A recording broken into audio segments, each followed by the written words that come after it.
मुख्यमंत्री श्री नीतीश कुमार ने आज मनेर शरीफ स्थित सूफी संत हजरत सुल्तानुल मखदूमीन सैयदुना शाह कमालुद्दीन अहमद याहिया मनेरी रहमतुल्लाह अलैह के 753वें उर्स मुबारक के मौके पर बड़ी दरगाह स्थित उनकी मजार पर चादर पोशी की और राज्य में सद्भाव, समृद्धि, अमन, चैन और खुशहाली कायम रखने की दुआएं मांगी। मनेर शरीफ पहुंचकर मुख्यमंत्री ने सबसे पहले सूफी संत हजरत सुल्तानुल मखदूमीन सैयदुना शाह कमालुद्दीन अहमद याहिया मनेरी रहमतुल्लाह अलैह के 753वें उर्स मुबारक के मौके पर तज़किरा मखदूम ए मनेर पुस्तक का लोकार्पण किया। वर्षों से आते रहे हैं, बीच में कोरोना के चलते जो कहीं जाना बंद हो गया था उसके चलते फिर इस बार आने का मौका मिला, चादर पोशी करने का अवसर मिला, इसको लेकर के बहुत खुशी हुई। और मैं तो आप जानते ही हैं कि मैं चरण स्पर्श करता हूं, हमेशा इस बात को ध्यान रखता हूं। सब देश में अमन चैन के लिए आपने दुआ की। बिल्कुल, अमन चैन के लिए तो दुआ करते ही हैं और देख नहीं रहे कि बिहार में किस तरह से आपस में प्रेम और भाईचारे के माहौल। बिहार विधानसभा में कल जिस तरह से मुख्यमंत्री नीतीश कुमार, विधानसभा अध्यक्ष विजय कुमार सिन्हा के बीच सदन की कार्रवाई के दौरान बहस हुआ, उसके बाद बिहार की राजनीति एक बार फिर से गर्मा गई है। जहां इस मुद्दे को लेकर जदयू और भाजपा एक दूसरे के आमने सामने आ गए हैं, वहीं मुख्य विपक्षी दल राजद भी लगातार हमलावर है। सोमवार को जिस तरह से सदन के अंदर हंगामा हुआ, उसका असर मंगलवार को भी नजर आया, जब इस पूरे घटना के बाद विधानसभा अध्यक्ष विजय कुमार सिन्हा सदन नहीं पहुंचे। मंगलवार को उनकी जगह प्रेम कुमार को कार्यवाहक अध्यक्ष की जिम्मेदारी संभालनी पड़ी। सोमवार को भी वह बहस के बाद सदन की कार्रवाई अधूरा छोड़कर चले गए थे। आज सदन की कार्यवाही शुरू होने के साथ ही विपक्ष हंगामा करने लगा, जिसके बाद सदन की कार्यवाही को भोजन तक के लिए स्थगित कर दिया गया है। इस पूरी घटना के बाद बिहार का पूरा विपक्ष अब विजय कुमार सिन्हा के समर्थन में आ गया है। मंगलवार को घटना के विरोध में विपक्ष के सारे सदस्य काली पट्टी बांधकर विधानमंडल पहुंचे, जहां उन्होंने मुख्यमंत्री नीतीश कुमार के खिलाफ नारेबाजी की और बिहार में तानाशाही शासन चलाने का विरोध किया। माफी मांगो, माफी मांगो, माफी मांगो, नीतीश कुमार माफी मांगो, माफी मांगो, माफी मांगो, नीतीश कुमार हाय हाय और आसन को जिस तरह से इंगित करके बताया कि आप चुप रहिए। माने आपको कोई जानकारी नहीं लगता है कि बहुत बड़े जानकार आदमी हैं, इनके अलावा कोई देश और दुनिया में कोई जानकार नहीं है। यहाँ कोई भी सदन में आता है वो जानकारी रखता है, संविधान का ज्ञान रखता है, नियम कानून का ज्ञान रखता है और कानून का राज ये स्थापित करना चाहते हैं और एक जाति के लोगों को इस विधानसभा परिसर में रखे हुए हैं कि विधायकों को हरकाने का काम करें। और जब हम लोग घुसते हैं तो रोको, विधायक जहां बैठा हो और इस तरह का भाषा का प्रयोग लोग करते हैं तो हमको लगता है कहीं न कहीं लोकतंत्र पर कुठाराघात हो रहा है। मुख्यमंत्री श्री नीतीश कुमार ने आज सड़क मार्ग से भ्रमण कर बिहटा सरमेरा चंडी हरनौत पथ का निरीक्षण किया और निर्माण कार्य तेजी से पूर्ण करने का अधिकारियों को निर्देश दिया।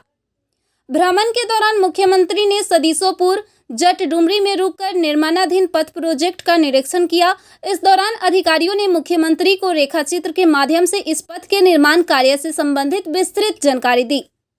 अधिकारियों ने मुख्यमंत्री को सदीसोपुर आरओबी, जट डुमरी आरओबी, बिहटा दनियावा पथ निर्माण कार्य से संबंधित विभिन्न पहलुओं की जानकारी दी। इस दौरान अधिकारियों ने बताया कि 15 मई तक आरओबी निर्माण कार्य पूर्ण कर लिया जाएगा। मुख्यमंत्री ने कहा कि निर्माणाधीन सड़क के कार्य को तेजी से पूर्ण करें ताकि लोगों को आवागमन में और सहूलियत हो तथा इस क्षेत्र का तेजी से विकास हो।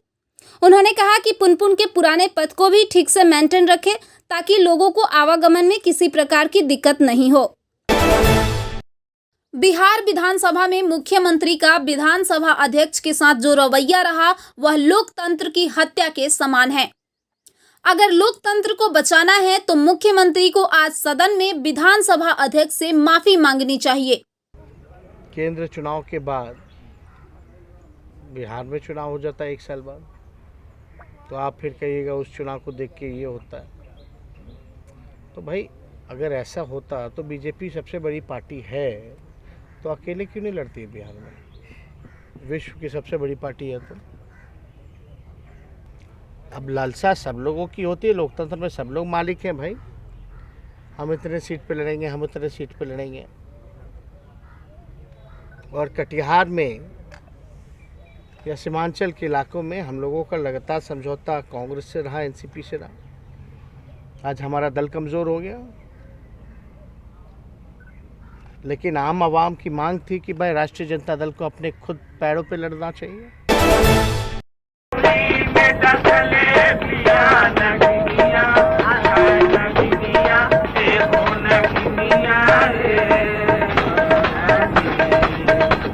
अंगुली में डसले बिया नगिनिया रे ए नंदी सैया के बुलादा।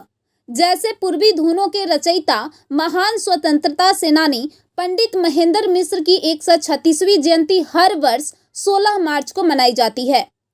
राज्य सरकार द्वारा पंडित महेंद्र मिश्र की जयंती पर सरकारी कार्यक्रम तो आयोजित करता है, पर पंडित जी को उनके घर में ही गुमनाम कर दिया है। न तो इन्हें स्वतंत्रता सेनानी का दर्जा मिला और न ही उनके घर को राजकीय संग्रहालय घोषित किया गया, जिनका दर्द जलालपुर वासियों को आज भी है। कई लोकप्रिय धुन जब सुनाई पड़ती है तो बरबस ही इन गीतों के रचयिता पंडित महेंद्र मिश्र की याद हर भोजपुरी भाषी के लोगों को आ ही जाती है। छपरा शहर के भगवान बाजार स्थित महावीर होटल से संदिग्ध अवस्था में 34 वर्षीय एक युवक के शव को पुलिस ने पोस्टमार्टम हेतु सदर अस्पताल भेजा है और मामले की छानबीन में जुटी है। मृतक की पहचान उनके आधार कार्ड के अनुसार तरैया के राजधानी गांव निवासी राम परवेश राय के 34 वर्षीय पुत्र सत्येंद्र राय के रूप में की गई है। कल हमारे पास 2:30 बजे करीब में रूम लेने आए। पति पत्नी का आधार कार्ड दोनों आदमी का फोटो स्टेट हमने रख लिया और उसके बाद से वो लोग अपने रूम में गए और सुबह जब 12 बजे दिन में चेकआउट का समय हुआ आज 15 तारीख को, तो हम कहे कि अगर रहना है तो रहेगा, नहीं तो पैसा देगा फिर हो। तो वो क्या किया कि अपना देखा गया रूम खोलकर तो पत्नी उसकी गायब है और उसमें उसका लाश पड़ा हुआ है। गया बिहार विधान परिषद चुनाव को लेकर लोक जनशक्ति पार्टी उम्मीदवार सत्येंद्र शर्मा ने निर्वाचित पदाधिकारी सह जिलाधिकारी डॉक्टर त्यागराजन एमएस के समक्ष अपना नामांकन पर्चा दाखिला किया। इस मौके पर लोक युवा प्रदेश अध्यक्ष अरविंद सिंह, गया जिलाध्यक्ष दिलीप सिंह सहित जनशक्ति पार्टी रामविलास के सैकड़ों कार्यकर्ता उपस्थित थे। मुद्दा बहुत सारे अनेक हैं। वार्ड सदस्य की बहुत समस्या है, समिति का भी समस्या है, मुखिया लोग का समस्या है, जिला परिषद का समस्या है। जितना भी समस्या है उसको मैं पूरा करूंगा। समस्या है कि अभी तक किसी का मानदेय नहीं मिला, समय अनुसार वार्ड सदस्य से आज तक पेमेंट नहीं हुआ। मांझी में नवगठित नगर पंचायत के नागरिकों को बेहतर और प्रभावी नागरिक सुविधाएं उपलब्ध कराने तथा उनसे जुड़ी समस्याओं के निराकरण हेतु सत प्रयत्नशील रहूंगा। 21,000 की जनसंख्या वाले नगर पंचायत के नागरिकों के प्रति कर्तव्यों का निर्वहन एवं प्रत्येक नागरिकों को प्रमुख रूप से शुद्ध पेयजल, सार्वजनिक सफाई, जल निकासी और स्वच्छ और स्वस्थ वातावरण देने, निर्बाध आवागमन हेतु अतिक्रमण मुक्त सड़कें देने का प्रयास करूंगा। उक्त बातें मांझी पूर्वी पंचायत के पूर्व मुखिया, नगर पंचायत के अध्यक्ष पद के भावी उम्मीदवार अख्तर अली ने एक प्रेस वार्ता में कही। जनता को बहुत बहुत मेरे तरफ से मुबारकबाद है कि हम लोग बहुत किस्मत वाले हैं कि दोनों त्यौहार साथ साथ चल रहा है। जिस तरह हम लोग पालन पोषण हिंदू मुसलमान सब कोई मिलकर जुलकर करते हैं, उसी तरह त्यौहार भी एक ही साथ चलता है। तो दोस्त, हमारे क्षेत्र में हमारे यहाँ कोई त्यौहार होता है, कोई फंक्शन होता है तो होली भी हम लोग मनाते हैं और सब मिलजुल कर शुभरात भी करते हैं। तो ये बड़ी खुशी की बात है कि हम लोग मिलजुल कर ये त्यौहार करेंगे और करते रहेंगे। नगर पंचायत का शेयर जो हमें मिलेगा वो सारा इकट्ठा करके मैं 4 चांद लगाने का काम करूँगा। चाहे वो जल नल हो, जल नल की बात आएगी, नाली की बात आएगी, रोड की बात आएगी, सारी विधि व्यवस्था बिल्कुल चुस्त रहेगी। शिक्षा के क्षेत्र में जम के हम लोग काम करेंगे, शिक्षा के क्षेत्र में जम के काम करेंगे। चूँकि व्यवस्था तो बना हुआ है, सिर्फ उसको ध्यान आकर्षित करके उस पर अमल कर लेना है। व्यवस्था नया नहीं कुछ बनाना है। जब हम मुखिया बने, पंचायती राज व्यवस्था में मांझी पूर्वी का मुखिया बने, तो आप लोगों को देखने को मिला होगा कि पंचायती राज व्यवस्था में जो भी योजना है मैं ज़मीन पर उतारने का काम किया। गरीबों का हक घर तक पहुंचाने का काम किया। जैसे इंदिरा आवास हो, वृद्धा पेंशन हो, विकलांग पेंशन हो या अंत्योदय अन्नपूर्णा हो, ईमानदारी पूर्वक मैंने रिक्वेस्ट किया, पदाधिकारी लोगों के बीच में रिक्वेस्ट किया कि आप इंदिरा आवास में स्वच्छ जो है से गरीबों के झोली में डालें ताकि उनका घर बने। एक पैसा का दलाली नहीं होने दिया। कि जब हम समाज सेवा करेंगे और समाज सेवी पद पर रहेंगे तो बस यही अपने दिल में नोट किया कि दिए प्यार के मैं जलाने चला हूँ, दिए प्यार के मैं जलाने चला हूँ, मैं दीवारे नफरत गिराने चला हूँ और सभी धर्म के फूल हैं एक चमन के, यही बात सबको बताने चला हूँ। तो हमारे राजनीति में जात पात भेदभाव नीच ऊंच नहीं है। अगर ईश्वर भगवान परमात्मा ऐसा मौका दिए तो निश्चित रूप से चार चांद लगा करके हम आप लोगों के बीच में, आप लोग तमाम जनता जनार्दन के कदमों में विकास को निछावर करके भेदभाव से ऊपर उठ करके दिखाने का काम करेंगे। हेमन ट्रॉफी 2021-22 के लिए पूर्वी चंपारण हेमन टीम के चयन के लिए east Champaran district cricket association ने हेमन ट्रायल लीग मैच का शुरुआत कर दिया है, जिसका उद्घाटन स्थानीय गांधी मैदान मोतिहारी के ग्राउंड 2 पर जिलाधिकारी शीर्षत कपिल अशोक और सदर अनुमंडल पदाधिकारी सुमन सौरभ यादव ने संयुक्त रूप से किया। आज डिस्ट्रिक्ट क्रिकेट एसोसिएशन मोतिहारी के द्वारा जो हेमन ट्रॉफी प्रिपरेशन के लिए एक लीग मैच का आयोजन यहाँ पे किया गया है।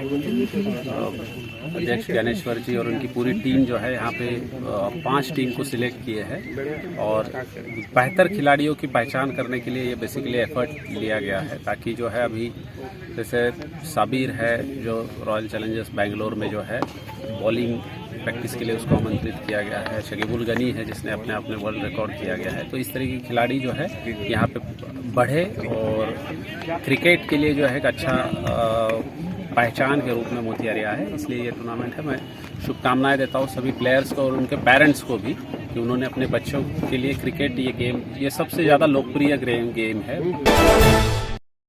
बनियापुर के बेरुई बारोपुर खेल मैदान में आयोजित T20 टूर्नामेंट का फाइनल मुकाबला बनियापुर के सतुआ टीम और मसरक टीम के बीच खेला गया। खेल की शुरुआत से पूर्व भारतीय झंडे के सम्मान में खड़े सभी खेल प्रेमियों ने राष्ट्रगान के साथ ही खेल की शुरुआत की। टॉस जीतकर मसरक की टीम ने पहले क्षेत्र रक्षण का फैसला लिया। फाइनल मैच की शुरुआत करते हुए सतुआ की टीम में 154 रनों के लक्ष्य खड़ा किया। जवाबी पारी खेलते हुए मसरक की टीम ने धुआंधार बैटिंग के बदौलत जीत दर्ज की। विजेता और उप विजेता टीम को प्रखंड प्रमुख मंजूषा ओझा, जिला पार्षद गीतू सिंह, आयोजक बिक्की सिंह, बिक्की बबुआ सहित तमाम लोग मौजूद थे।